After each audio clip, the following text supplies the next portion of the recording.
above. Okay. The Rami, the Rav Yesi, that's where we got up to. We just had said that Rabbi Yesi holds that Tumah is not by Kas v'Oila. Right? Usually we hold if there's no tefach, Chachamim hold there's no tefach between a dead body and whatever it's contained in. There's no tefach there, so it's going to be by v'Oila, like a kever. But Rabbi Yesi doesn't hold that. And the one's going to say Kasha, Rabbi Yesi really does hold it. The Rami, the Rabbi Yesi, the Rabbi Yesi, we're going to make a contradiction, show there's a contradiction between Rabbi Yesi and Rabbi Yesi. Itnan, a kelev she'ochal basar meis. If you have a dog that eats basar of a dead person, umeisa kelev, and then the kelev dies. If the kelev is still alive, so we learned previously that tumah blua doesn't leave. But if the kelev dies, so then he's baton. Meaning it's not called tumah blua anymore. It's not contained by the actual kelev.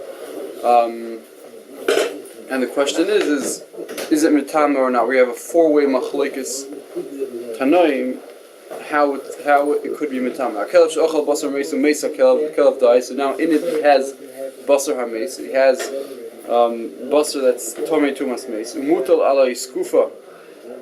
And now this kelev is on the floor. It's on the threshold of the door, of the doorway to a house. Right? He's right at the doorway. So if the dog in its neck has a diameter of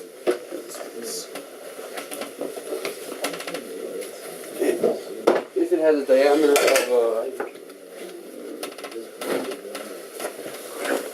if the dog has a diameter of a tefach in its neck, meaning if you would do the circumference, if the circumference is 3.14, so then the diameter is 1 tefach, 3.14 tefachim, so the diameter is 1 tefach.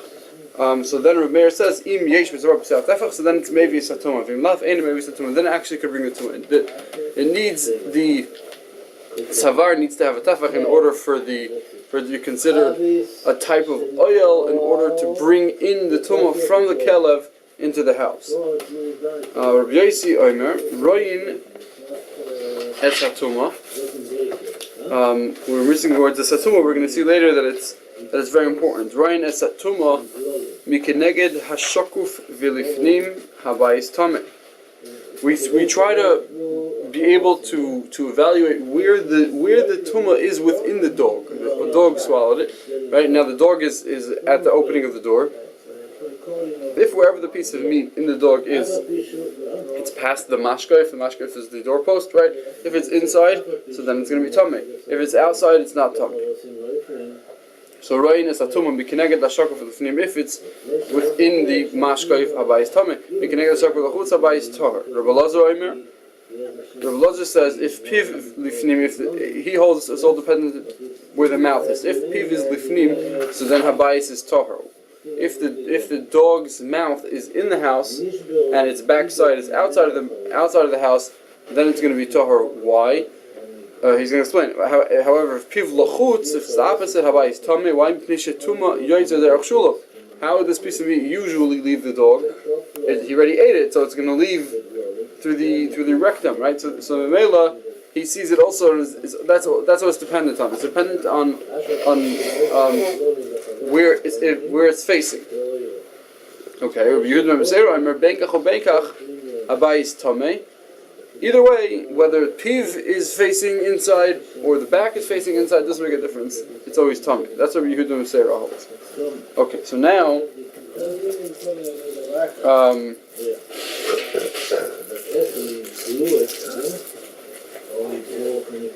he holds both of them are considered. Yehuda Meseira holds both are considered the derech.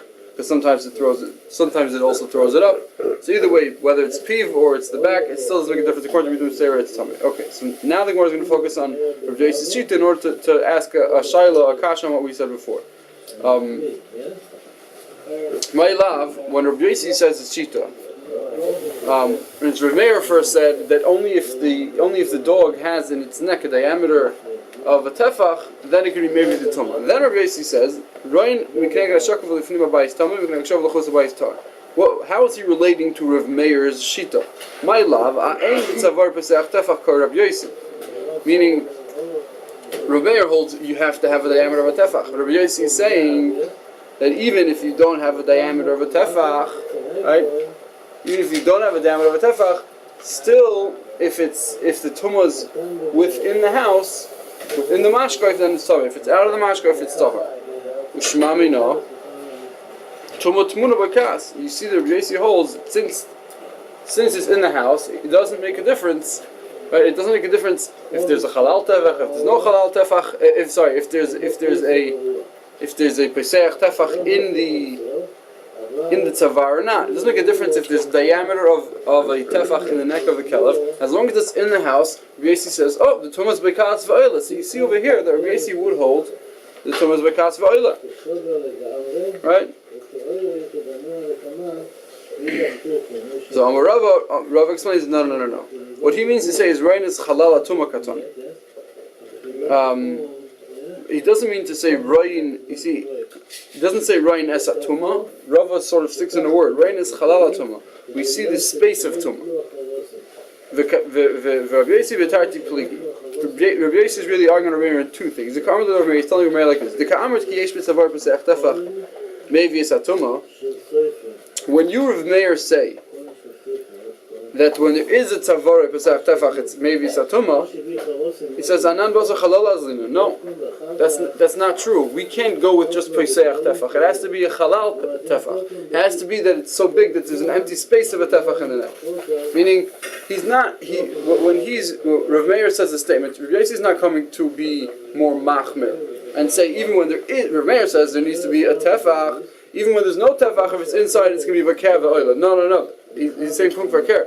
He's saying even if there is a pesach tefach, still I'm going to say it's not tameh because it's not enough to have pesach tefach. You need halal tefach. It's not just the diameter of the actual neck is tefach. You need space. You need it to be empty space. The inside space. The inside space has to be a tefach. Thickness of the neck. Take off the thickness of the neck itself. I guess in the neck. I mean, besides for the actual walls, it needs to have empty space of a tefach. Right. So that's the first thing Rabbi Yossi is arguing on. Uzi ka'amar kulay tameh, and even in the situation where there is a halal of a tefach, right? So then, still the basar has to be inside the mashkoif, and right. So he's really arguing two things. It's first of all you're saying that even if there is no pesach, we thought the pshat is in Rabbi Yossi was even if there's no pesach tefach, still the tumah is beker v'oila. No, that's not what he's saying at all. He's not only is he not saying that you don't need a tefach, you need much more. You need a tefach, a halal tefach, and over there that's not called tumah. Then it's not called tumah bekas v'oila. If you don't put it in the oven, right? It's not okay? Then even if you walk or something like that, it's not in the same the size, the right, and I guess the Gemara's proof is from the fact it's if you were to hold that it's enough to have it without a tefach, all you just even without a pesach tefach it's beker v'oila. So then we have a raya of Yossi holds that tumah bekas v'oila. But now that he's saying it needs a halal, right? It needs an empty space of a tefach. I guess that's not a raya, right? That's not a raya that he holds tumah bekas v'oila. Why? I guess the rules of tumah bekas v'oila is only if it's less than a tefach. If there is a tefach of empty space over there, so then it gets the status of a regular oil where it's mahil into the house because there's empty space.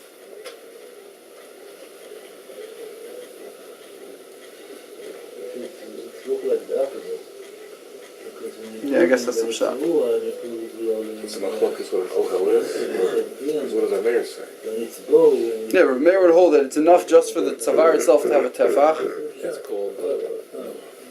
Right. Rashi says, "Mishum dedoifnei ha'elyon," the top wall of the neck. Ma'ahil al hatuma, v'roishay hasheni mamshich oil l'bayis, and the other side of the neck brings the oil into the house. V'yotzes derech piv l'bayis, goes through the mouth of the dog into the bayis. V'afagav de'ein lo oil, even though there's no oil, shechalolei tefach. I guess Rabbi Yossi holds that if there's no empty space of tefach, it can't be an oil, right? So if there's chalal tefach, then it's a din oil. It's a din oil. It's not din tumah by kas v'oila, because Rabbi Yossi doesn't hold tumah by kas v'oila. Rabbi Yossi holds only oil. So if it has to be an oil, you need empty space. You need empty space of halal to create an oil, and then the tumah could be mamshich from the dog into the house. But if there's Rameir holds no, you don't need. He holds you don't need a halal tefach. All you need is for the diameter to be a tefach, and okay. And so we disproved that we talk a show. Rabbi Yossi doesn't hold tumah b'kas v'oil. He holds of tumas oil, but he doesn't hold tumah b'kas v'oil. Okay.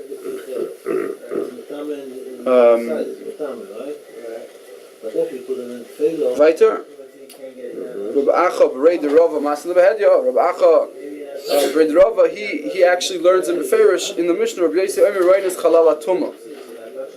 He actually learns the Mishnah. He had the gears in the Mishnah, not just Royin or not just Reinas Atuma, Reinas Chalal Atuma. You see that Rabbi Yossi himself is arguing on Rav Meir, not just in terms of where the dog has to be, whether it has to be within the mashkef or not,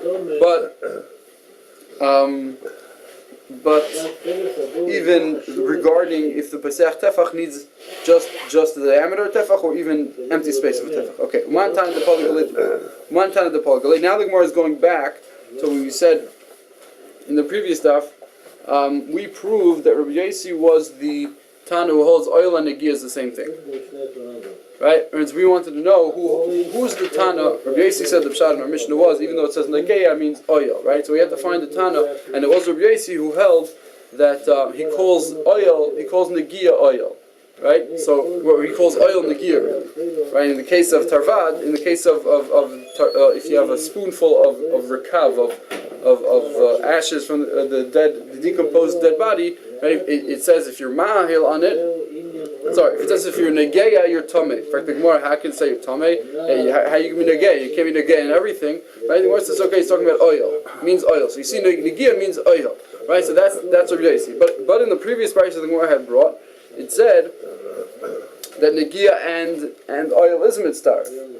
And if you're touching a chatzi zayis and you're being ma'ahil over another chatzi zayis, you're not going to be tamei. So we see here there's machlokes tanoim as to whether if oil, tumas oil and tumas negeya is the same shem and it's mitzdarf or it's not mitzdarf. According to Rabbi Yossi, who calls negeya oil, it's going to be mitzdarf.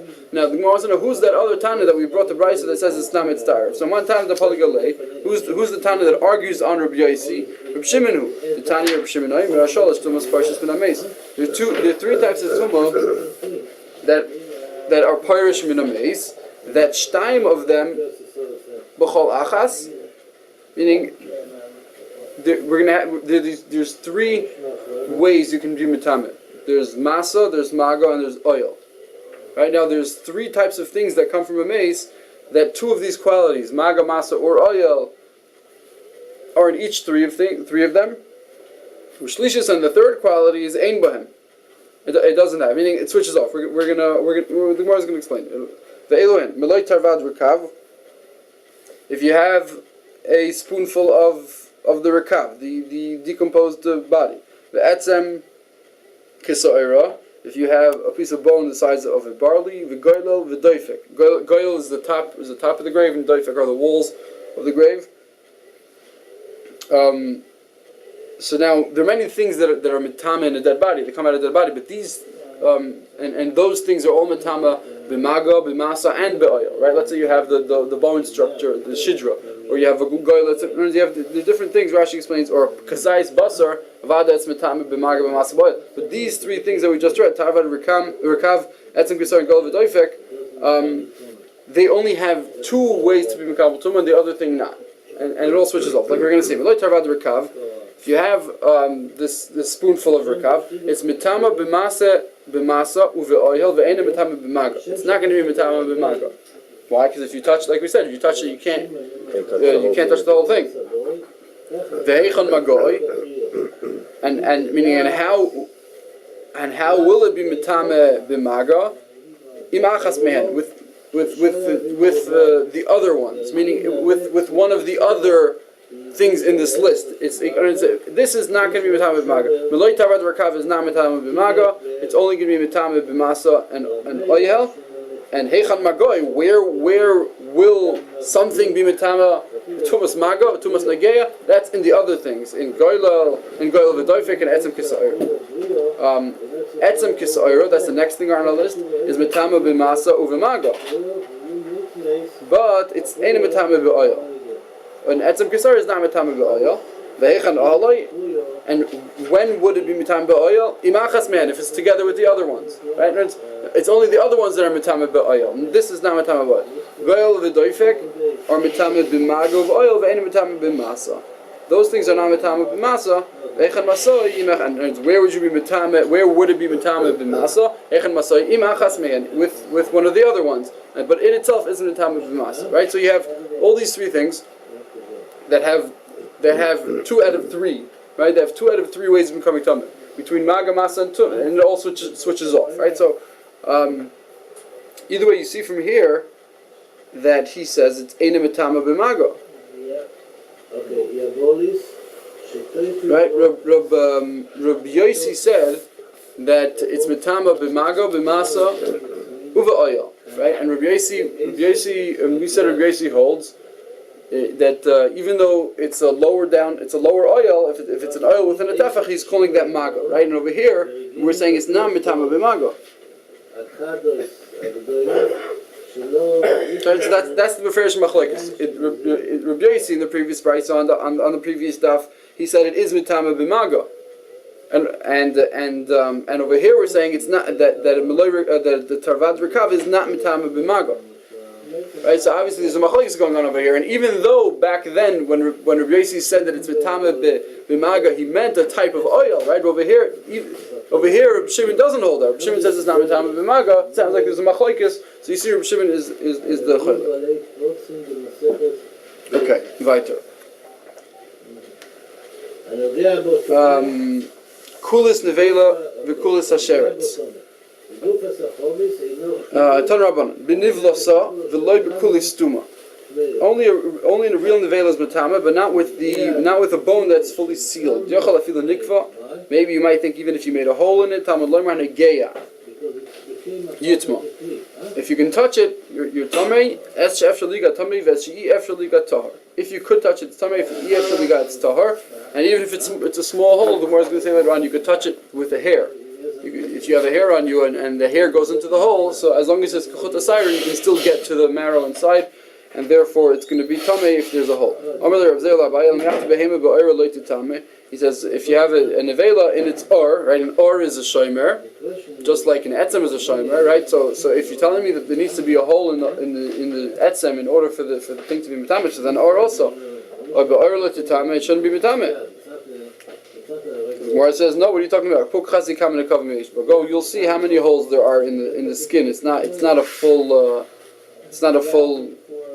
sealed layer. So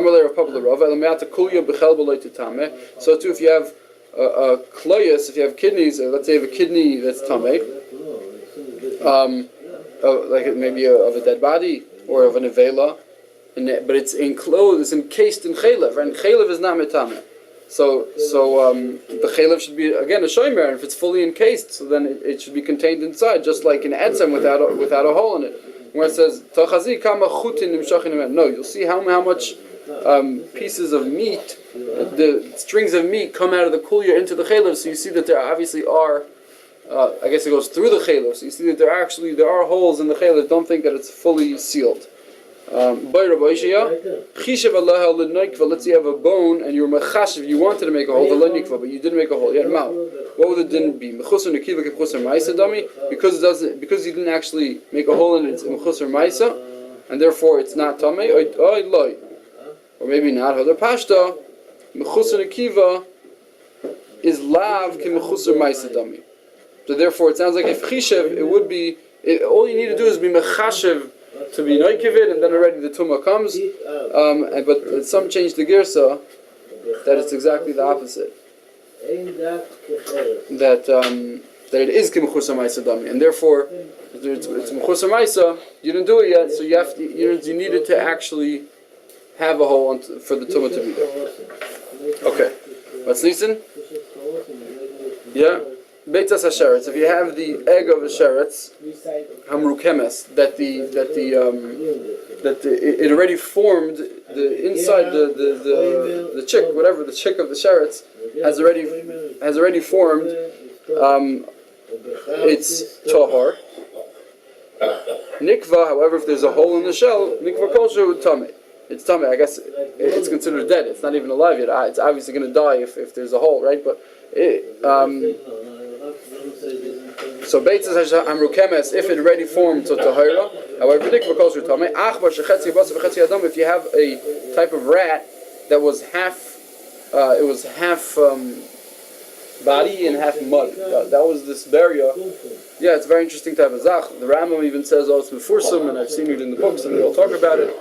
I don't know what it is, but it's a type of rat that's made half out of flesh and half out of adam, out of mud. So hanegeba basar tame, ba'adam tar. If you touch the actual basar, it's tame. If you touch the adam, then it's tar. That's not going to be considered basar. Even if you touch the adam keneged basar, then it's also going to be tame. Obviously, I guess it's once it's dead, right? Sheretz is only a tame once it's dead. Okay, Tanarabban. Hatmeim the Rabbi beitzas hasheretz. The pasuk says, "Ela tmeim lochem b'chol hasheretz." Hatmeim includes beitzas hasheretz, v'kulitz hasheretz. That these things are also going to be metame. Yachal afilu l'rikma. Maybe you might think even if it's just the beitza without it actually starting to form into an animal. Tamleimer hasheretz. Masheretz sherokam af beitzas hasheretz rikma. Just like a sheretz took form, so too beitzas hasheretz also has to have taken form. Yachal afilu l'nikva. I may think even if there's no hole, tamleimer anegeya yitma. The same thing. Anegeya, it says you have to touch it. Ef shaliga tame. Only if you can touch it. Ef shaliga tar. V'kamen kivasa. And how big must the hole be? Kechut asayra. Has to be like a hair's amount. She'ef shaliga kechut asayra. Because then you can go inside and touch it with the chut asayra. Achbar shechetziy. Amar Rabbi Shimon Levi. V'hu shehitzritz al b'nei kula. And it's only considered tame if it's hishritz al b'nei kula, which means on the length, meaning it can't just be flesh on the top and then on the bottom it's adama. No, it has to have throughout its length. It's all basar, and then half of it on the length side. I mean, towards the width, whatever is going to be adama. But you can't have a full part of it. That's meaning instead of going this way, right, and saying, let's say this is all basar and that's adama, that it can't be that way. It has to be this way. So then throughout the whole length of the sheretz, there is basar. Yeah, I'm not sure. You know what the exact difference is. Some say this statement should believe on the seifa. On Rabbi Yehuda says, even if you touch adama, right? So when did Rabbi Yehuda say that even if you touch adama, that's only the one who's masnid on the reisha, then even if you touch the actual basar, it's not mitame. Unless it's alpine kuloi, so then kol shkena seifa for sure. Right, the difference between Tanakama and Rabbi Yehuda, Tanakama holds you have to actually touch the basar. Rabbi Yehuda holds no, even the adama part of it you can touch. So if you hold that in order for the basar itself to be mitame, it has to be alpine kuloi, right? So for sure you hold in order for the adama to be mitame, it needs to be alpine kuloi. It's a madamaskin da reisha kol shkena seifa. Madamaskin da seifa. The one who says on the seifa, that's only if to touch the adama, according to Rabbi Yehuda, in order to become tummy, it has to be apnei kula. Val reisha, maybe even afal gav deloi hishritz, right? If you touch the actual adama part, the actual basar part, you're still going to be tummy. Okay, Tan Rabbanon, we touch the number achbar because it says achbar. Pasuk says achbar is one of the shmona shrotzim. Shemei ani afilu achbar shebayam. I might think even a sea rat. Let's say you have a rat in the sea, but it's really essentially it's a type of fish. Right, but it's called achbar. Right, so I would think since the Torah says achbar, it should include afilu achbar shebayom sheshmei achbar. It has the same name achbar. V'dinhu. The Gemara says but it's logical to say not like that, because timei bechulda v'timei be'achbar. The Torah says the chulda is tamei. The Torah says an achbar is tamei. Right? Ma chulda min hagadol ala aretz. Just like chulda is only, we don't find a chulda in the yam. It's only a land creature. Af achbar is the min hagadol. So too when the Torah talks about rat, it's also only talking about the creature that's on the land. Min hagadol ala aretz. So we should learn from chulda. So it's logical to say that it's only that it's only on the land. Where it says no, or you should go the other way. Timei bechulda v'timei be'achbar. Ma chulda kol sheshma chulda. Just like by chulda we include everything that's called chulda. It happens to be chulda doesn't have a sea creature that's called chulda, but it's all inclusive of whatever is called chulda. Af achbar kol sheshma achbar. So too when we say achbar, all achbarim should be included. Afilo achbar shebayam. So we should include even achbar shebayam. Sheshma achbar. So therefore, maybe even achbar shebayam tamid leimer al haaretz. It says the kol hasharetz hasharetz al haaretz. Right. So since it says al haaretz, so it's only going to be the land rats and not the sea rats. It says marti al haaretz yochel al haaretz yitma. Maybe it's literal mamish that only if it's on the land actually it's going to be tameh, but yorad layom lo yitama. Let's say you have a achbar that dies. An achbar that goes into the sea and dies, right? So now it's not ala aretz, it's ala yom, right? So maybe it actually means it has to be physically on the land. And look, Talmud Lomer hasharetz, kol makom shesharetz. No, any place that if you have an achbar that's from the aretz, any place that it's sharetz is going to be mitameh. And ala aretz, from the word ala aretz, we learn not that it has to actually be on the land; it has to be a land rat. Okay.